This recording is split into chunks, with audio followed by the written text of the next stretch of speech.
what happens is I think when we first start creating content, if you're not used to it, whether it's YouTube or a podcast, we're nervous that that it can't stand on its own, that we can't stand on our own, right? That our content isn't enough, that what we have to say, our perspective, our story, it's not enough.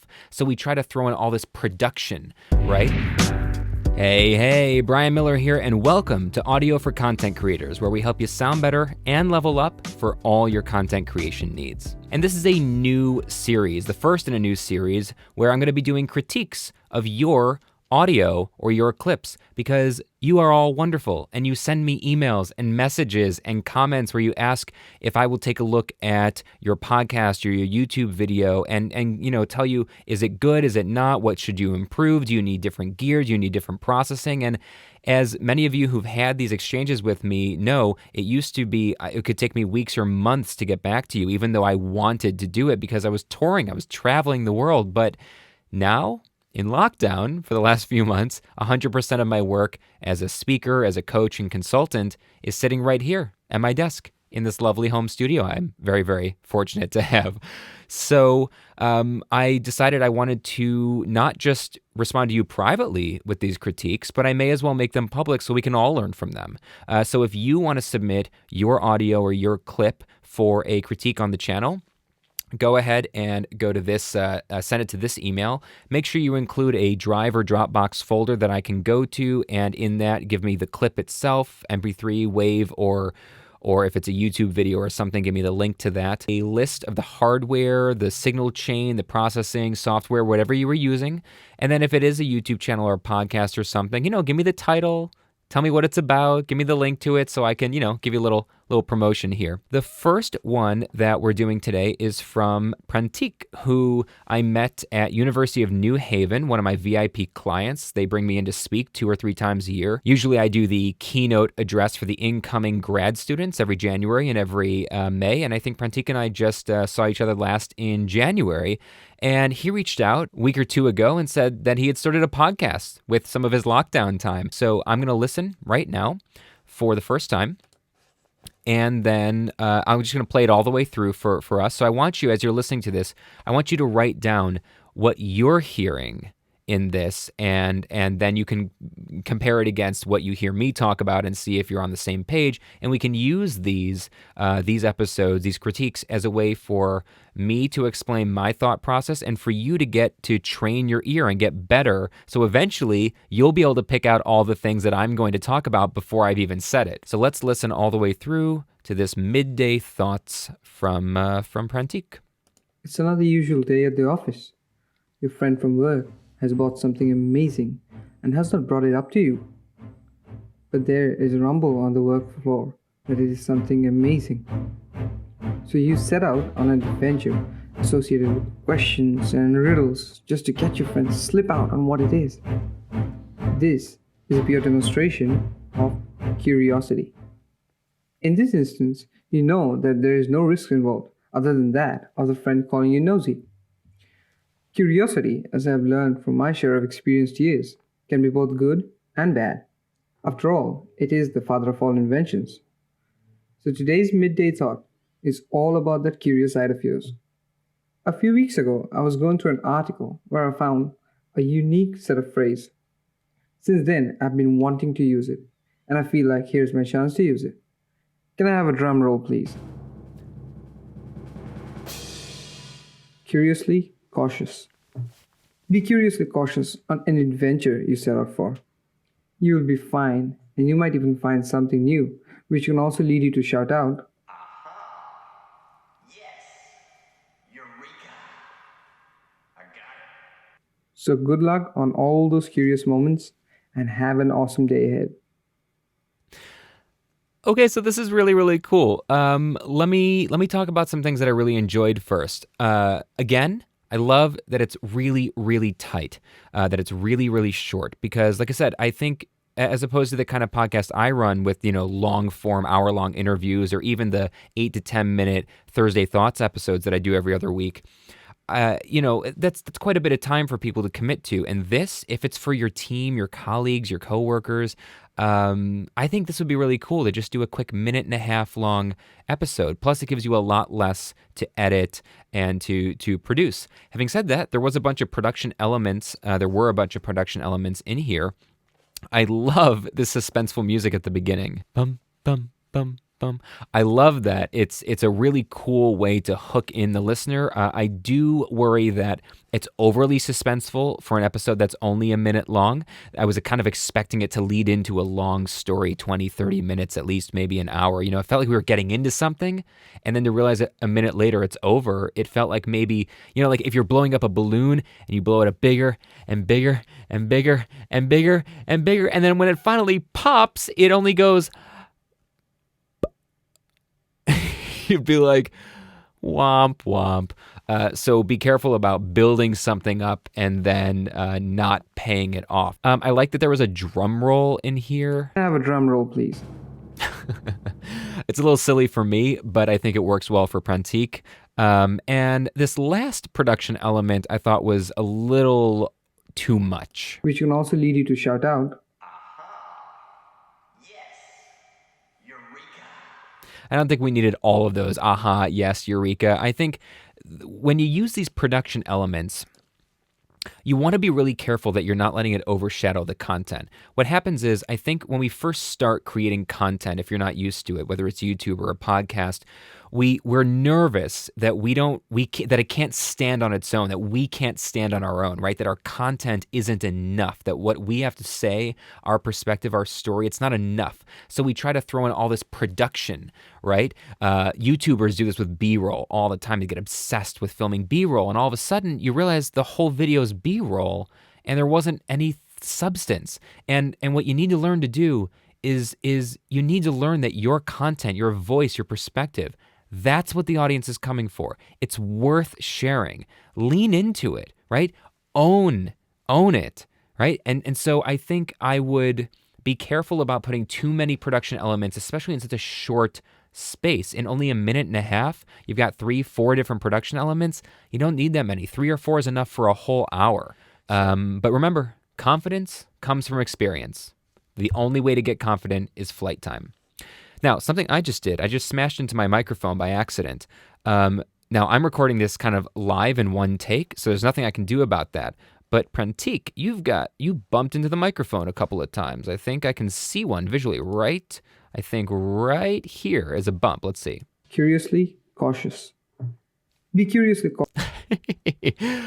You should be editing that out, my friend. Let's see here. There's no reason that you shouldn't edit that out. Curiously cautious. Be curiously cautious on any... Yeah, really, really simple thing that you can do. Anytime, there was another time that you bumped into the mic. You should never, never, never, if it's not live, have a mic bump in your final recording. More to the point is I want to talk a little bit about the audio quality itself. He let me know that he was using... Here we go, that he was using a Blue Yeti Nano. It's well made. The software's fine. Adobe Audition's good. But here's an example of something I'm always talking about, which is you just need to know how to use the gear that you have. And the biggest issue for people is not that they're using a USB microphone or a Yeti. I got nothing against that. I mean, I prefer to use a real professional XLR mic, but if you got a USB mic, it's fine. But when it's a condenser mic like the Blue Yetis are, that's when you introduce a lot of problems. See, the average home content creator, right, is in a living room or a dining room or a bedroom, and you don't have treatment. You've got all these parallel walls that your sound is bouncing off of that cause reflections and room reverb and echo, however you want to describe it. So let's take a listen to this little clip here, and you'll hear the echo, the room reverb, very prominent. Curiosity, as I've learned from my share of experienced years. Now, there's nothing necessarily wrong with that in and of itself. We've got 2 different issues happening at once. We've got the fact that there's all this echo, this room reverb, and the fact that the way that you processed or didn't process, Prantik, your voice, your microphone, it's kind of dull sounding. So let's tackle both of those issues. Now, you're not dull sounding. I've met you in person. I know you're not dull sounding. Nobody's voice is dull sounding, but we need to capture it in a way that flatters it. So first, let's deal with some of that room reverb. I've got this cheap $30, $40, I don't remember how much this costs, D-Reverb plugin here. And if I just toss this on, I'm going to do off and then on. I haven't even listened. I'm just going to throw it on at -8 on the room reverb. Curiosity, as I've learned from my share of experienced years, can be both good and bad. Curiosity, as I've learned from my share of experienced years.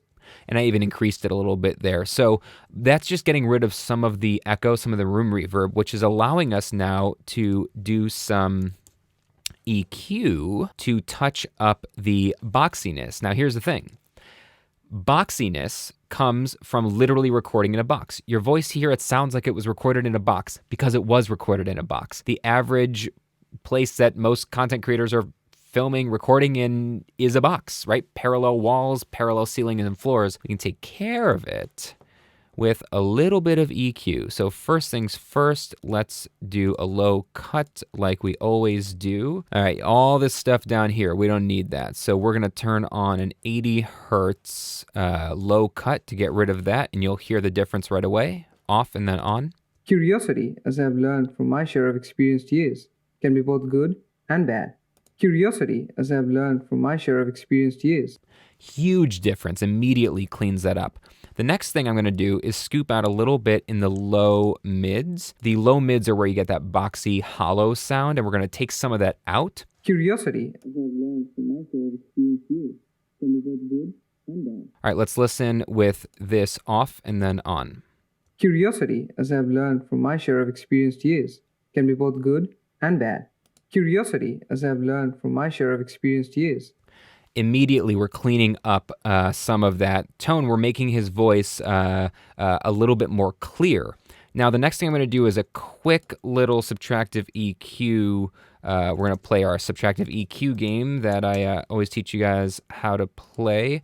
And I'm going to listen just to some of the harsh frequencies to see if there's anything poking out I can get rid of. So let's start down here.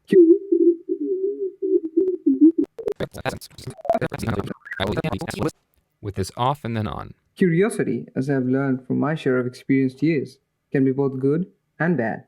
Curiosity, as I've learned from my share of experienced years, can be both good and bad. Great. And now that we've done that subtractive EQ, the next thing that I would do, of course, is some compression at, let's see, like a 5 ratio. I always teach you 3 attack. I'm going to do a slightly slower release because Prantik speaks a little bit slower than I do. And then we will end up doing about 3-4 decibels of makeup gain. And let's find the threshold. Curiosity, as I've learned from my share of experienced years. Okay, so we've got our compressor in check, and then a little bit of a presence boost up here in the high mids around 5K to bring out some of the clarity. Let's try 4 decibels off and then on. Curiosity, as I've learned from my share of experienced years, can be both good and bad. Curiosity, as I've learned from my share of experienced years, can be both good and bad. Fantastic. A little bit of clarity coming out of the voice. And finally, we definitely need a de-esser because that's getting a little aggressive. So let's figure that out. Curiosity, as I've learned from my share of experienced years, can be both good and bad. Okay, so now I'm going to turn off all of our plugins and then turn them all back on and show you how big a difference that made on Prantik's voice. Curiosity, as I've learned from my share of experienced years, can be both good and bad. Curiosity, as I've learned from my share of experienced years, can be both good and bad. So a huge difference there. I think we might have taken out a little bit too much here. So I'm going to back off that a little bit and just see if that works better. Curiosity, as I've learned from my share of experienced years, can be both good and bad.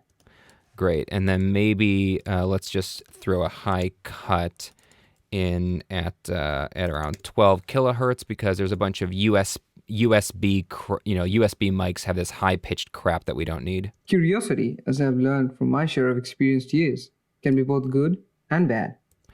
And there we go. So now we've got a voice that is much more pronounced, much more forward. It sounds really, really good. This all might have seemed complicated, but this is the very, very standard, straightforward approach I use to every single voice for processing. I teach that in the upcoming podcasting kind of masterclass course that I've got coming out very soon.